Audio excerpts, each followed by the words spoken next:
जैसा कि हम जानते हैं कि मृत्यु एक अटल सत्य है, जिसने जन्म लिया है उसकी मृत्यु निश्चित है। परंतु एक बार ऐसा भी हुआ है कि एक पतिव्रता स्त्री के कारण यमराज को भी हार मानना पड़ा।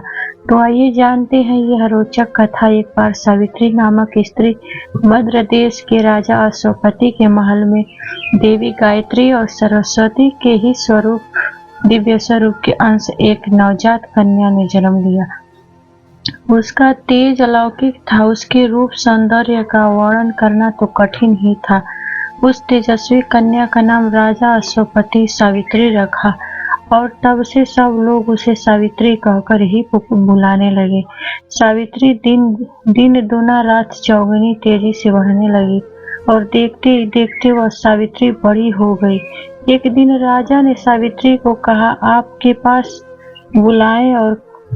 अपने पास बुलाए और पुत्री, अब तुम बड़ी हो गई हो, अब तुम्हारा विवाह कर देना चाहिए। लेकिन दुख की बात तो ये है कि तुम्हारे जैसा सुयोग्य वर कहाँ मिलेगा।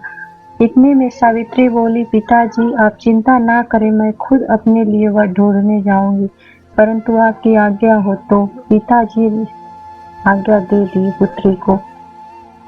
सावित्री वर की तलाश में नगर से निकल गई। चलते चलते सावित्री एक वन से होकर जा रही थी।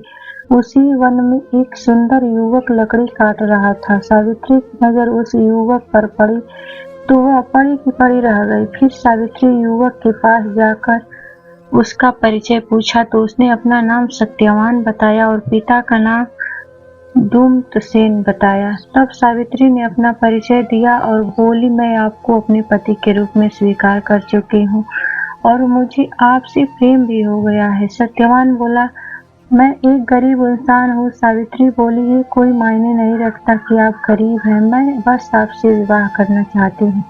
सत्यवान भी मान गए। सावित्री अपने राज्य वापस लौट आई और अपने पिताजी से सारी बात बताई। राजा प्रसन्न हुए और विवाह की तैयारी जोरों से करने लगे और शुभ मुहूर्त में सावित्री और सत्यवान की विवाह कर दिया।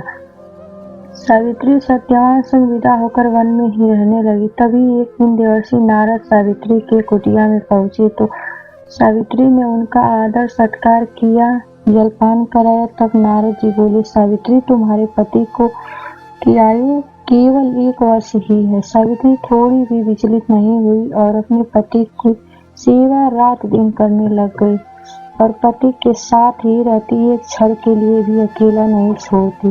एक दिन जब सत्यवान और सावित्री वन में लकड़ी काटने गए तो सत्यवान लकड़ी काटने के लिए पेड़ पर चढ़ गए।